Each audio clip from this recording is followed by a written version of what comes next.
Hi everyone, welcome to the webinar. I'm Ashisha and I'm glad to have you all on board with me today. I just hope that you can hear and see me well. If not, just let me know in the chat box. Thank you. I see that some people are still joining and I'll just wait for a few minutes for all the attendees to join us. And in the meantime, I would like to express gratitude for the time and participation from you guys. I know that time is very valuable for all of us. Like, we are from the accounting and finance background, and I understand that, like, it pretty much feels like we are running the world, especially in the tax season. So, it feels great. It means a lot to me that all of you have chosen to spend the next 1 hour with me. And how did tax season go for all of you? Like, our tax season was extremely good and we had a good experience garnering new clients and reaching out to new businesses, and we had a lot of fun this tax season, and I hope that you had a positive experience from the same too. Well, I see many people have joined us now and they're still joining. So let's begin the webinar officially. I'll begin with a brief introduction of myself. I'm Ashisha and I'm a chartered accountant. Since last 5 years, we are working at NCS, that is Naukar Consultancy Services, and we are an Indian firm operating in various countries. And we are serving currently Canadian and Australian CPAs since last 7 to 8 years.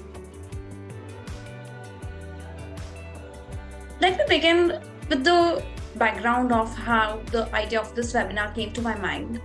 Basically, I spend quite a lot of my time scrolling on LinkedIn, and I love to see people's insights, thoughts, and their opinions on various matters that relate to our professional world. And since last few months, I was seeing various posts on inflation, and I was not quite deterred by it. I thought that okay, this must be a temporary phase. But then last week, I saw a post from a Canadian CPA, and I knew him very well. So he had been working from home since last 4 5 years, and he used to travel to various places in downtown areas or in remote places, and he used to work in that way. And when he came back, like he said that he came back to his office after 4 5 years, and he noticed that many cafes, restaurants, and shopping malls had just closed down. And he couldn't understand. And he contacted one of the restaurant owners, like he used to go there every day. And that person told him that, he couldn't pay the installments and he had to shut down his business. And that is why, I was very curious, like, what are the effects of inflation on the CPAs across Canada?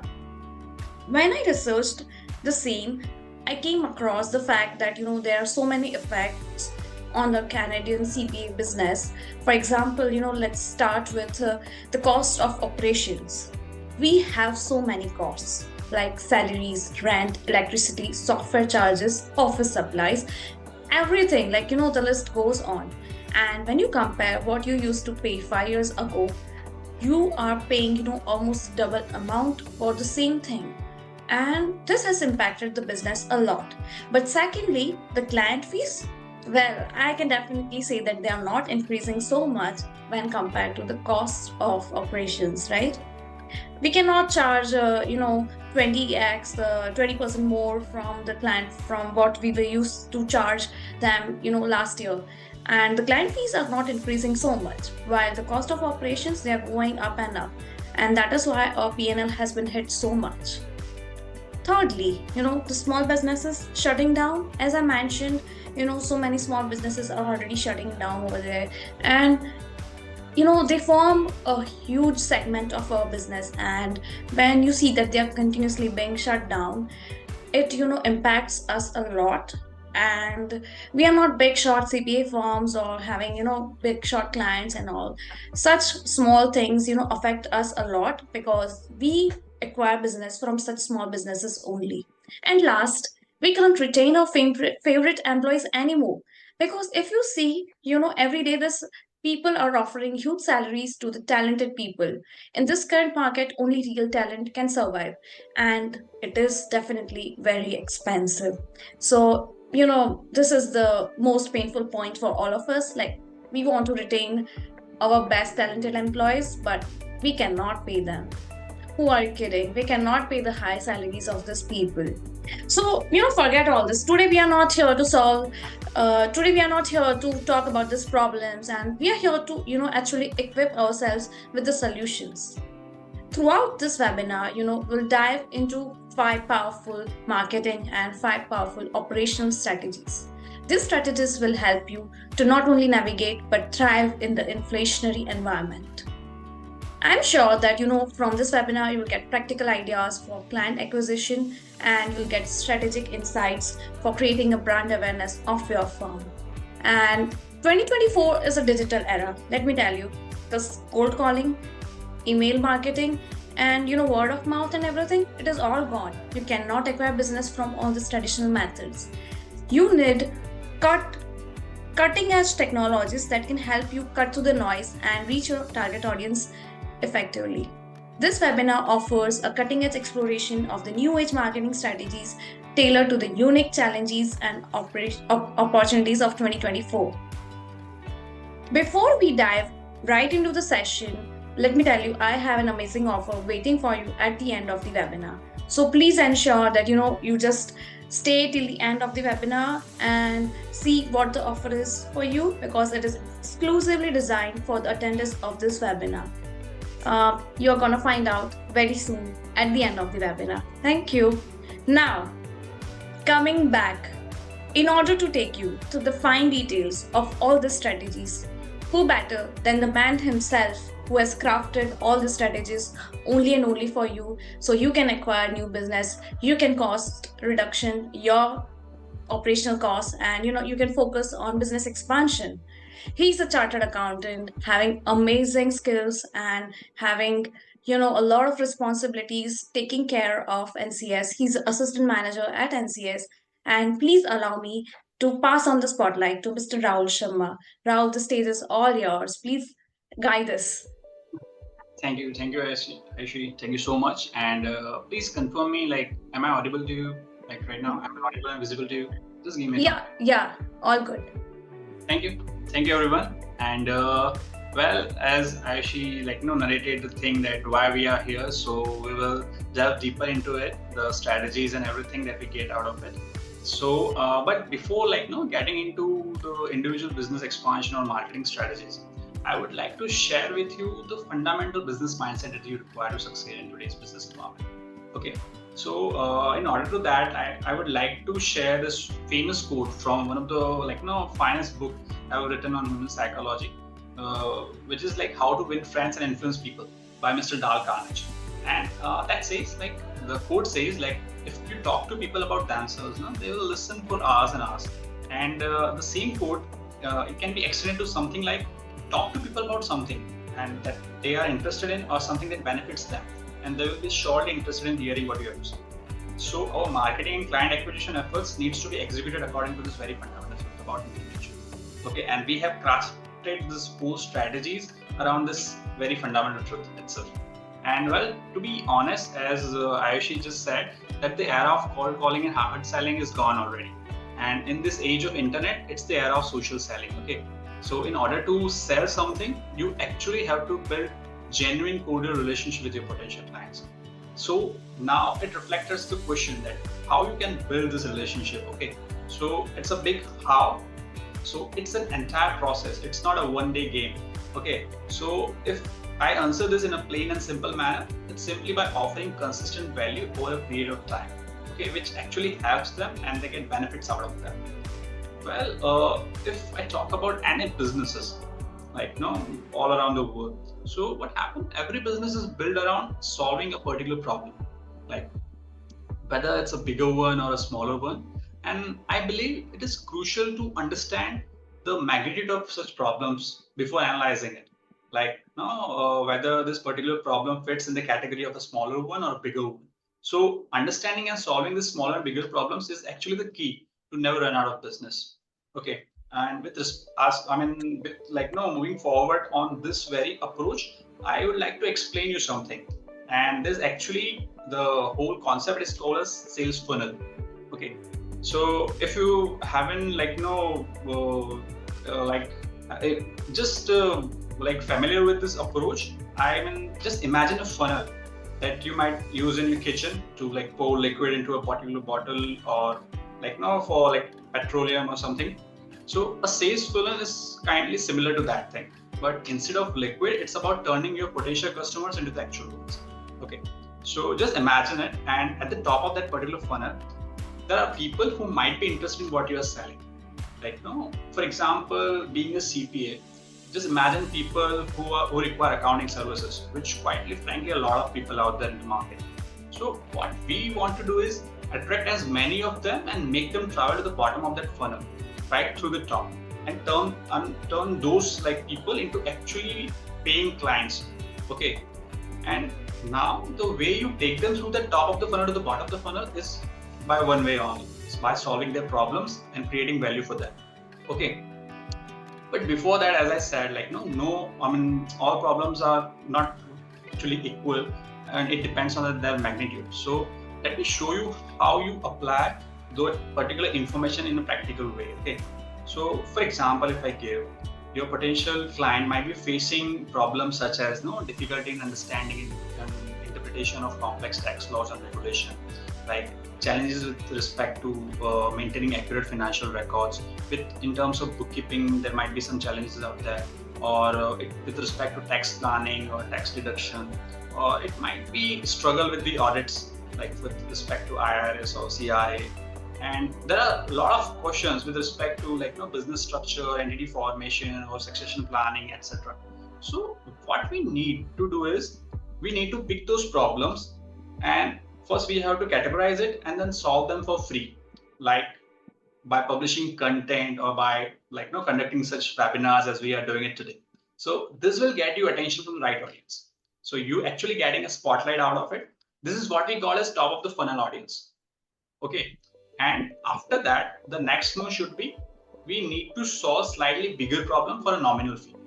Okay, so first we solve a smaller problem with no money, no profit involved. We do it extremely free, totally free, just to get attention out of it. Then we need to solve slightly bigger problem for a nominal fee. And here also the purpose is not to make a lot of profit, but to separate the user who are willing to pay from the overall total category of audience. Okay, this is what we call as middle of the funnel. So first one is the top, where we actually provide a service for totally free. Then there is middle of the funnel, where we charge some sort of amount at a discount rate, you might be called as. Okay, and these are the people who are considering to actually buying from you. Your service is what you are selling out there. And the third one is that now you actually need to separate your services from the competitors. Okay, so this is the most important part, where you have to explain your value as why a potential client should choose your services over your competitors. So this can include like price differentiation, service quality, strong support mechanism. So these are all high-level services which actually differentiate you from your competitors. And this is what we call as bottom of the funnel audience, who are ready to buy and sign up for your high-ticket services. Okay, so those are the three aspects: the top one, the middle one, and the bottom one. And the bottom one, if I talk about, they actually need to understand why choosing you will be the best decision. Okay, and additionally, you can also provide some sort of offer on incentive as a final nudge to the client for getting convert into actually high-paying clients. Okay, so and well, to be honest, this is the concept that will be applicable to all your marketing efforts, no matter what medium of marketing you are choosing.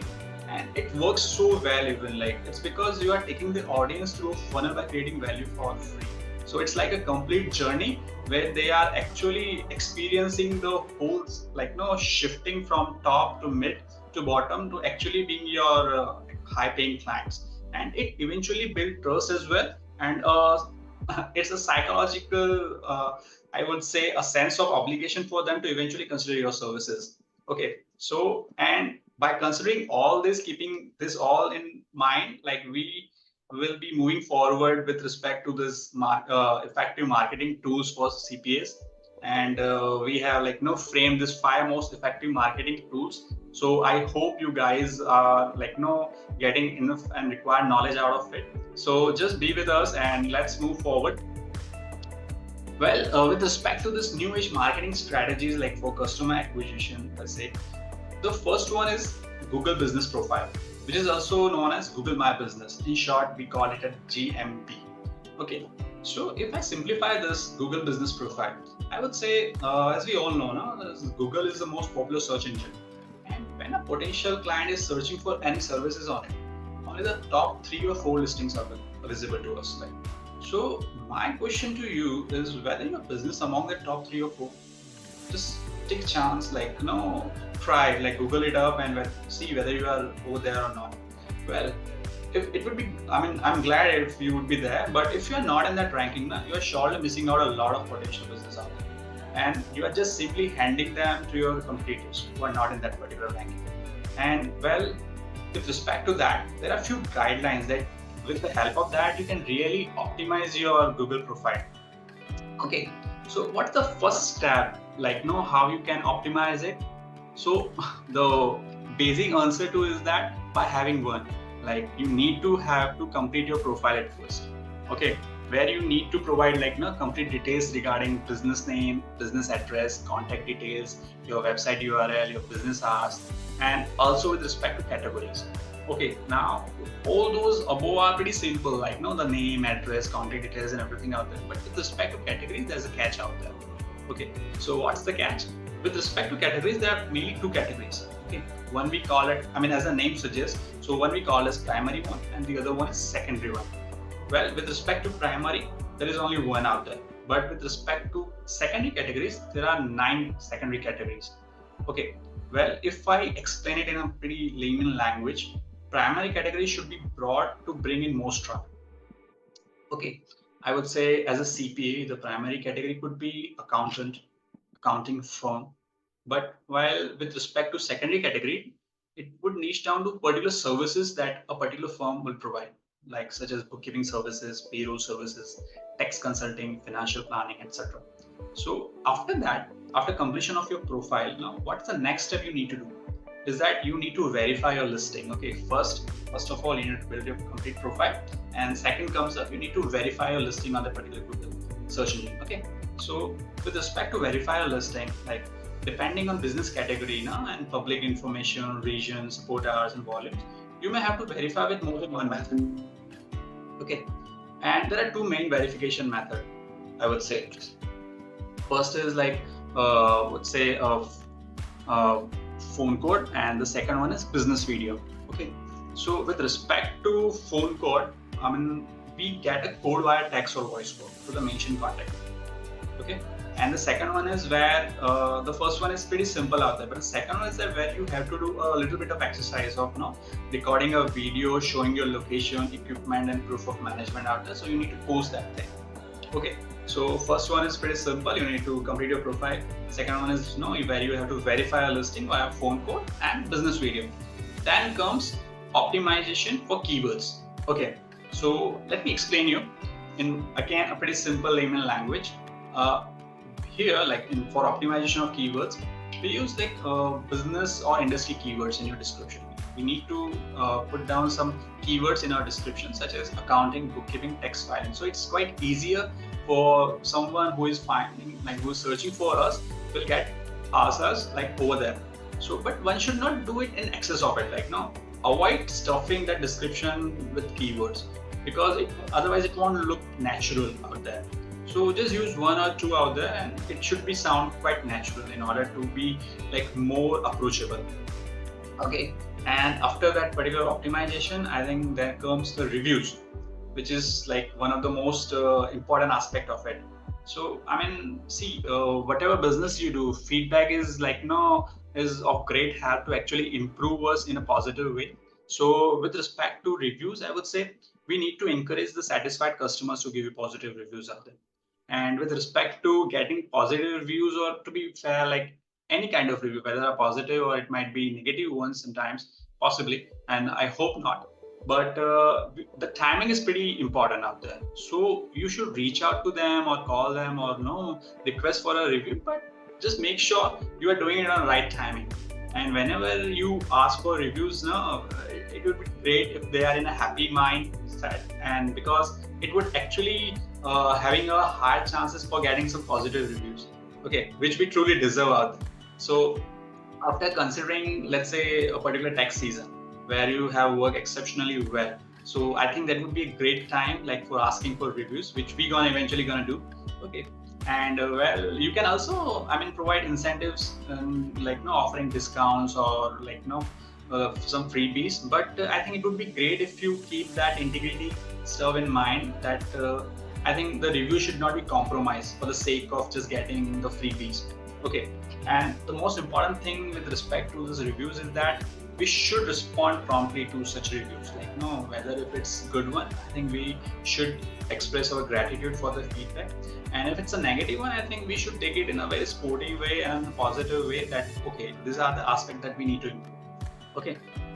And apart from that, you can also add some high quality photos and videos, as I have said in the previous thing, where you need to record your video of your location equipment, where you can showcase your business product and services. So it would play a great role out there. Okay. Well, after that, that comes our second strategy, which is called as SEO. That stands for Search Engine Optimization. Well, I'm sure you have heard about it a lot. And if you are not enough familiar about it, we're gonna dive deeper into it and understand from right to its base what it stands for, how it works, and how it can be helpful to us in the long run, and by helping us like in establishing a brilliant business out there. Okay, so my question to you is like, have you ever tried finding a location that is not listed on Google Maps, for example? Like if I need to have, for example, if I'm hungry and I need to have a slice of pizza, and a particular pizza like restaurant or like simply a stall is not listed on Google Maps, so would it be easy for me to find that thing? Obviously not. Like it's honestly quite inconvenient, right? Well, the digital version of this is a client trying to find your website and having a hard time locating it because if it's not optimized for search engine. I hope now you are getting what I am trying to say. Is that suppose if you are not popular enough and not listed on Google itself, so your potential client would be having a really hard time finding you over there. So when a client search for CPA near me, does your website appear on the first page of the search engine? I mean, these are the questions that we need to ask to ourselves. And if yes, like a big congratulations to you. But if not, then you are again losing out on a lot of potential clients. Yeah, to be fair. And a potential client is very likely to visit your website before considering your services for sure. Like it's kind of a background check. And if you don't have a website or website that is not in ranking, that also sends a bad signal out there because with respect to this background check, if they are not able to find you out, I think they would be losing interest to approach you. So in order to optimize your website for search engines, you will need to hire a SEO professional for sure. And yeah, I mean, it's pretty technical. So I think it would be great if we seek some professional help with respect to that. And okay, so let's move forward and let's understand what is an SEO for us, like for an accounting professional, if we see. So here I will give you an overview about how SEO works. In order to rank our web pages, we need to make them friendly. Okay, like if I really want my business to be listed or and for the search pages out there, we need to make them friendly. But how? So we need to make them friendly on two fronts. They should be Google friendly and they should be user friendly. Both sound similar, but they actually are different. Like to make it search engine or Google friendly, you need to work on the technical aspects, which is of HTML optimization. And in order to make it user friendly, you need to work on creating value for any user who visit your sites. Okay, and how you can achieve this? So pretty simply, this can be achieved by optimizing your existing pages such as home page, about us page, services page, and to provide the exact helpful information that the user is searching for, whenever he visits your page. And secondly, we can also work on publishing helpful content through blog posts, which is quite a popular in this internet age. Okay, but this does not take. I mean, obviously, it requires enough time, a prolonged period of 3 to 6 months to be precise, depending on the competition. But if you really optimize your site for search engine and users, it will eventually start ranking on the first page for sure of that search engine results page, and that will pay off the initial investment of time that you have invested. Okay. Now, after that, we understand what GMB out there. We understood what search engine optimization is there. Now it's the time for our third strategy, which is called as Google Ads. Okay, I'm pretty sure you might have heard about it a lot. and now we understand that okay, what does it stands for out there, and how it can be helpful to us. So as we all know, like Google is one of the most not one of the most, actually the most, the biggest companies into this search engine industry. Okay, and Google has reserved the top 4 spots on its search engine results page, which is precisely called as SERP, S-E-R-P, for sponsored listing or ads. These are made to target the ready to convert clients. Okay, so an investment made in running Google Ads effectively will pay off multiple times. And since these appear above organic results, they also have higher visibility and clicks. Okay, and the whole Google Ads scenario, this might raise 2 questions. Okay, so it might look similar. How this inquiry from Google Ads will come to ready to convert clients, and does it make SEO redundant or not? In order to answer both of these questions, I'll need to share some basic information about how SEO and Google Ads work. Okay, so on a fundamental level, both Google Ads and SEO rely on keywords. Fine. And whenever a user searches for one of your keywords, your ad or web page will appear. Now, there are 3 types of keywords. One is informational, second is commercial, and third is transactional. Information keywords are used by the user who are seeking information or answer to their questions, like in a very generic and simple form, like what is accounting or how to find a good accountant. Whereas commercial keywords indicate that the user is in consideration phase and is actually actively researching about product or services they intend to make a purchase. Like if I'm looking out for having or buying accounting services, I would say best accountants in Toronto, because I really want to have that kind of services. And whereas with respect to transactional keyword signal that the user is ready to make a purchase to take a specific action, I would say hire a CPA online, or CPA near me, or let's say find a local CPA firm, etc. And since you have to pay for every click, Google Ads are best used for sales and conversion purposes. Okay, hence we only prefer targeting transactional keywords in comparison to the other 2 with Google Ads. SEO, on the other hand, has a broader impact. We can target a broader audience by targeting informational, commercial, and transactional keywords. Okay. And now, coming back to Google Ads, here we see all the things that we actually need to practically start running Google Ads. So, it's not so, I would say, difficult or something which you actually need a professional for. You can do it by yourself as well if you go through the process and understand what you require out there. So first of all, you need a Google Ad account setup. Okay, and which is quite simple. And after that, you need keyword research to identify the transactional keywords as we will be targeting for, and the transactional keywords that we just get to know in my previous section over there above. And then we need to land page to redirect your customers to once they click on the ad. This landing page, or we can also call it sales page, will be designed specifically for converting potential customers to your paying clients.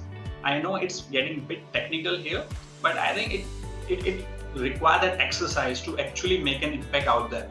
Okay, and there comes a thing which we call as advertisement copy. Okay, I would bring that whole thing again. First of all, you need a Google Ads account setup, then you need this keyword research, and then you need landing page or sales page, and then you need this advertisement copy. Okay, now this sounds interesting because what does an advertisement copy, what does it stand for? Okay, so it refers to the words that will appear in your advertisement. I hope you get it now. So this have to be well thought out, that this is what will make a user click on your advertisement.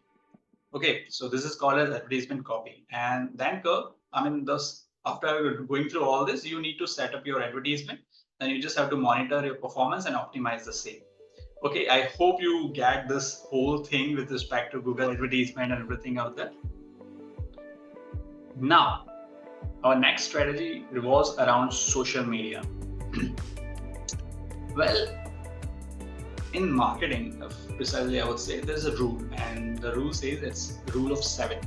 So this is a rule that has been around since I would say approx 90 to 100 years back, and around since 1930s when the movie studios first coined this approach. So what does it stand for? So what happened? The studios realized that a potential moviegoer need to expose to a movie poster at least 7 times for them to commit a trip to the movie theater. Yeah. So if they be able to see the movie posters 7 times or more than that, then they have that in mind. Okay, I need to see that particular movie. And it's not an exact scientific principle that you appear in front of the target audience exactly 7 times, then they are going to make a transaction. It's more about enhancing the visibility of your brand or services to build awareness.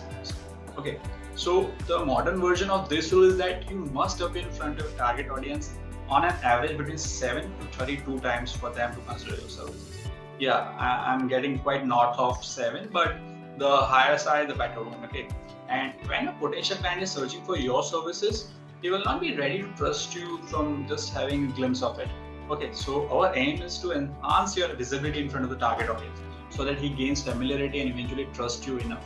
Okay, and the best and most cost effective way to do this is to optimize and build your social media presence. Yeah, that's for sure. And when making a decision, the client is very likely to check your social media profiles for sure. Again, and if you have well optimized profiles, you demonstrate credibility, and this actually eventually increase the trust factor. And as of recent study, I would say the number of social media users worldwide has been touching somewhere around 4.9 billion across and globally. And like what's more is that this number is expected to jump even a billion more. So it would be somewhere around 5.9 billion users by 2027. So yeah, and there's a very good chance, like no, that your target client is currently active on particular social media. And in marketing, it's pretty simple approach. Like you go where the market is. So with respect to that, I would say I would like to explain to you this three main pillars that you need to master for social media successes. Okay, so what are those three main pillars? So first of all is profile optimization. The second one is content strategy. Okay, and the third one is audience engagement.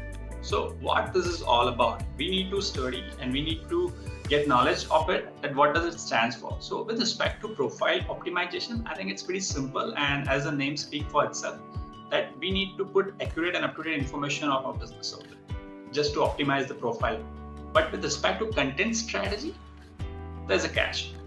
Okay, so whenever you are creating your own content strategy, you need to keep two things in mind. First is your target audience, and the second one is your business goals. Well, with respect to business goals, I would say it should be like pretty clear, like what action do you want your target audience to take. Okay, like what are your business goals in terms of that. It's like we can take help of like the latest AI version of ChatGPT, where we simply write down the prompts such as like, my target audience is so and so. For example, my target audience are managers of some medium-sized companies who have, let's say, at least 5 years of experience at the current role. So please give me a list of social media platforms that they are most active on. So we can use prompts like that, which actually generate enough curiosity. Like if we get such prompts like in a proper way, we obviously get some fruitful results out of it. Okay, and with respect to the third one, which I said, audience engagement, well, we should actually respond to the comments, messages, and mentions in a timely and personalized manner. So after this webinar, if we are getting, surely we are getting those enough comments out that we're gonna respond to them in a nice way. Okay, so this is all be considered under audience engagement. And we should also encourage conversation, interaction by posting interactive content such as polls, asking for opinions, and soliciting feedbacks, as the way I told about getting reviews. But we should keep in mind that you don't have to put in efforts into each and every single social media platform, because I know there are a lot of out there. So you don't need to waste time on each and every social media platform. You just have to pick the ones that your target audience is most active on, and you are good to go for that. Okay, and after that, our fifth marketing strategy, okay, and it's is influencer marketing. I know it's not a very common practice as of right now in the accounting industry, but this is kind of a paid shortcut to reach a large audience and build trust with them. Okay, here you essentially reach out to a content creator with a large number of followers. Okay, who have I would say in thousands or millions, I think the followers would be there, and who are actually similar to your target audience. So you have to make sure that, and then the influencer will promote your service in a sponsorship. This allows you to build brand awareness in front of a large audience, while at the same time building trust, because an influencer, they follow, vouch for your services. And as I said, it's not a very common practice in the accounting industry yet. So it can be a great opportunity for you to build a brand with very less competition and have that first mover advantage. Okay. Now, whatever we have gone through so far, I would summarize that with respect to this new age marketing strategies for client acquisition. So it stands for Google Business Profile, SEOs, Google Ads, social media, and what we have just saw is influencer marketing. Okay, now there are broadly two ways to increase profit in business. Okay, first is like increasing the revenue. Okay, and the second one is by decreasing the cost.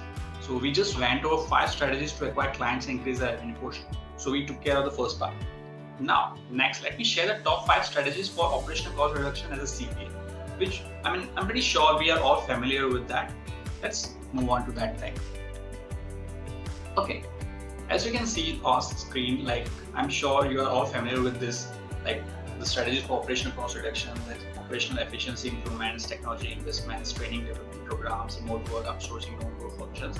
So let's delve deeper into it and understand what we can get out of it. Like if I put down this process in a simple way with respect to the first one, operational efficiency improvement. So I think the thing which we can take care out of it is that we need to map out all the steps involved in the process, like all the way from initial customer inquiry to the final delivery or completion and client satisfaction. And then we need to identify and eliminate the unnecessary steps. Okay. And we should try to automate the repetitive or manual tasks using technology solutions. For example, like processes like automate email responses, like appointment scheduling or invoice generation.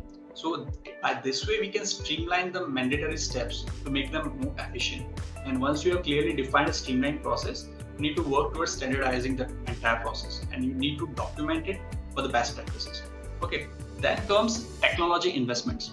Well, as this is an era driven by technology itself, technology allows business to automate repetitive tasks such as data entry, scheduling, invoicing, as we just talked about. And it also includes customer relationship management, which allows businesses to manage customer interaction, track sales, leads, and analyze customer data more efficiently. Like, okay. And one-time investment in CRM software allows to ultimately drive revenue growth while reducing administrative costs by improving customer satisfaction for sure. Okay. One of the important aspects of technology investments is cybersecurity. Like in today's digital landscape, protecting sensitive data and system from cyber threat is paramount for service-based businesses for sure. And this also increases clients' trust, which is I would say, the most important thing in the service industry. Having a client's trust on you and ability to keep the data secure.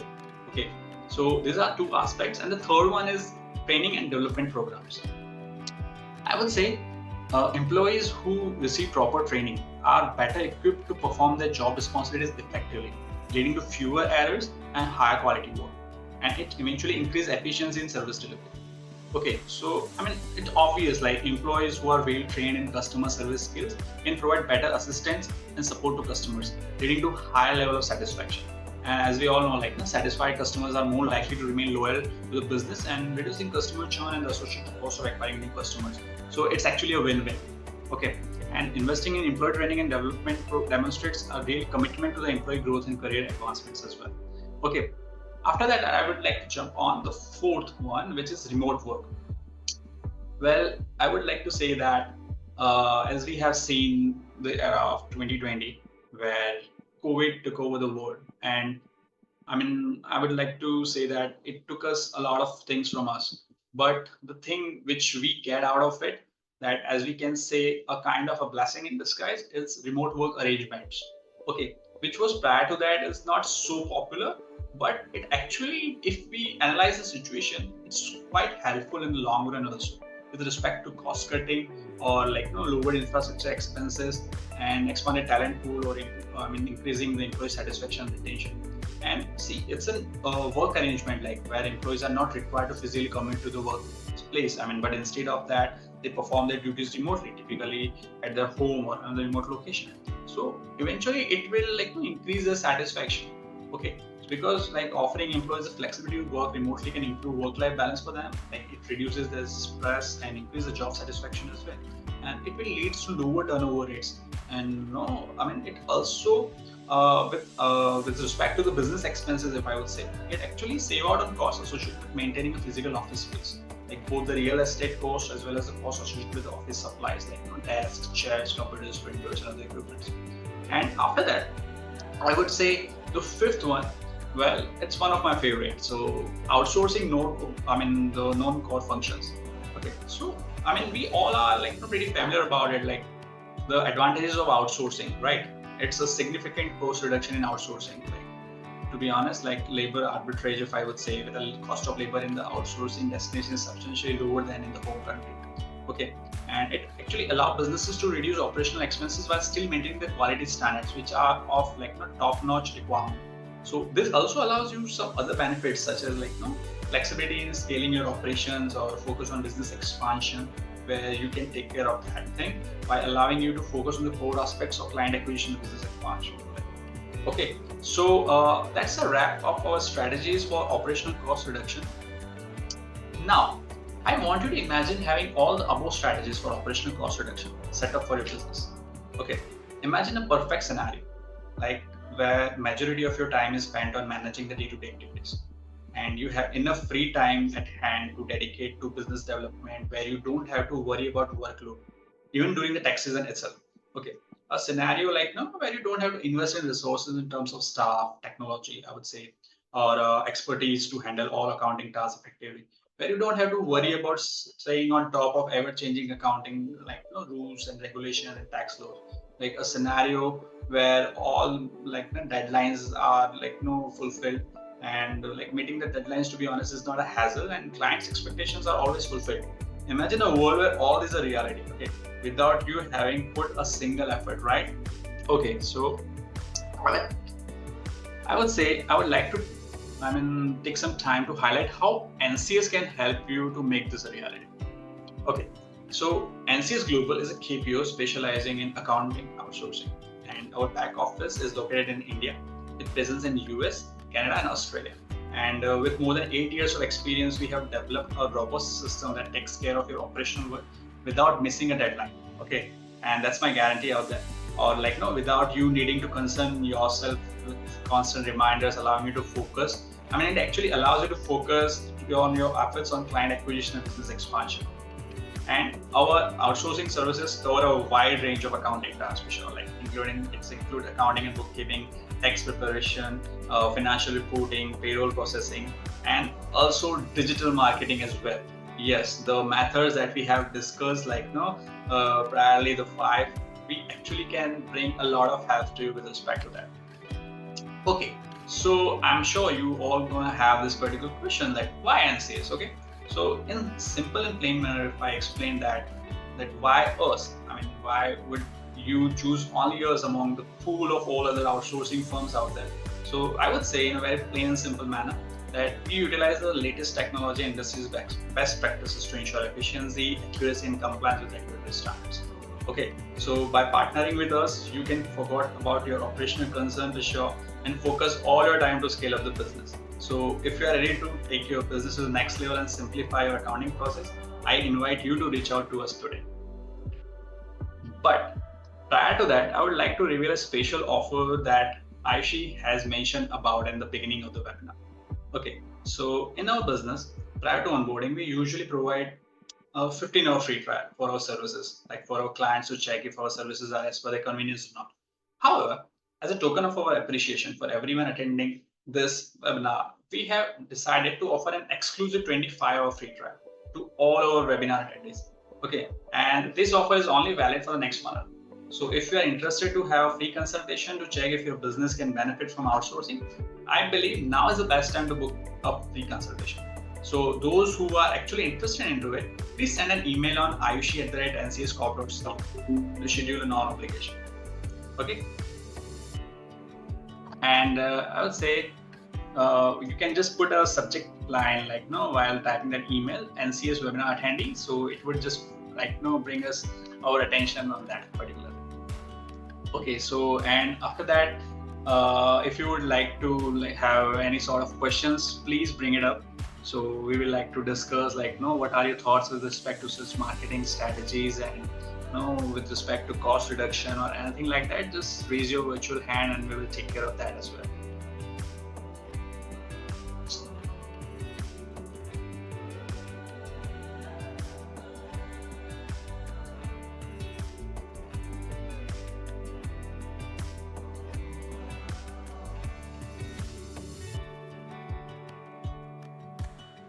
Okay, so I believe it's a great time, like sharing with you all those strategies and everything out there. And in the end, I am quite grateful to you and thank you all for joining us today.